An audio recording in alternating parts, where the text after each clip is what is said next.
Montu sample দেখা।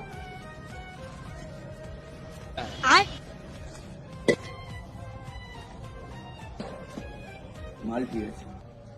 মাল কত আছে? 2 গাড়ি মাল আছে। গোটে গাড়ি কত দাম? গটে গাড়ি 20 লাখ টাকা। মজা করো খোকন আমার সাথে। খোকন ব্যবসারে কোনোদিন মজা করেনি। খোকনের সাথে ব্যবসা বহুত মজা আছে। আচ্ছা মন্টু 18 টাকা।